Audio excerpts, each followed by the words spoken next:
Oh, shit. All right, here we go. You're hearing it here first. Exclusive for the War Room. Before ESPN tells you or anybody tells you, any of those major networks, you hearing it here first. It fell through. Brian Norman Jr. versus Boots Ennis. The fight is not going to happen for November 9th. If you don't know it, if you don't know about their strong negotiations, they were negotiating pretty aggressively for this fight to happen, and it fell through, all because of finances. The Normans, I want to say this first and foremost. Sorry, man, to Brian Norman Jr. That guy wanted that fight like a mofo. And his father, Brian Norman Sr., was definitely behind it. You know, he was trying to get that fight going. But they were offering Brian Norman Jr. a stick of gum and aluminum foil. Remember Rocky IV? Remember that press conference with Rocky and Drago, and Rocky took that shitty deal? How much are you making for this fight? No money. It's not about money. Has the fight date been set yet? December 25th. Why Christmas? That's what I was told. Where? It's in Russia.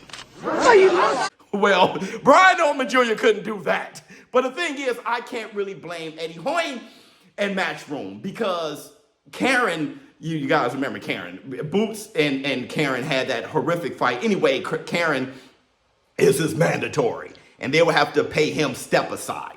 All right, so you in order for Boots and Brian Norman Jr. to happen, you have to pay him step aside. And in order to pay step aside, the budget for that left only room for Brian Norman Jr. to not even be able to afford to pay the sanctioning fees, the taxes, the so. I mean, he just couldn't fight for nothing, especially when he's a WBO champion himself. These are two champions fighting for unification, and everything else was going to be on Boots Ennis' end. It was going to be in Philadelphia and all those things. Everything was, they just needed more money, and the budget just wasn't there.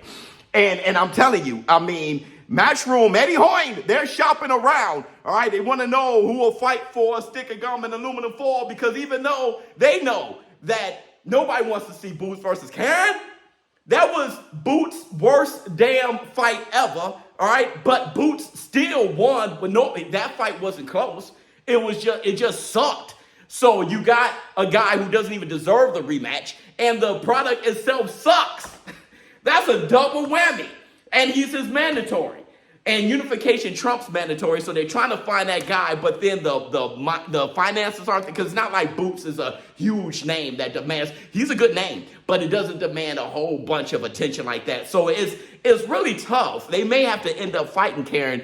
And I mean, I called the fight. Hopefully Boots, you know, he made some adjustments or cutting off the ring and stuff and kind of show that growth. And that'd be the only reason really to watch the fight, because Karen was no threat to Boots. But just to let you guys know, Brian Norman Jr., Boots Ennis, that fight would have been savage too, right? Because Boots Ennis, he's a savage type of fighter. Not a lot of special effects, kind of a crude fighter. But that style posed issues for Boots. You remember Gary Russell versus Boots. And you remember what Roy Jones Jr. said. Remember Duvall? He the first one to ever knock down Roy Jones Jr. Good left hand by Duvall.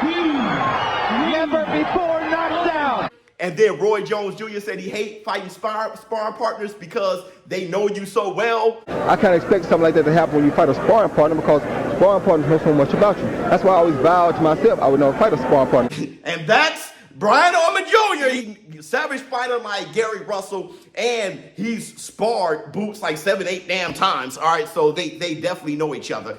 But no, that fight's not going to happen. Let me know how you feel in the comments below. ShowBizz or dope. I'm out. Huh.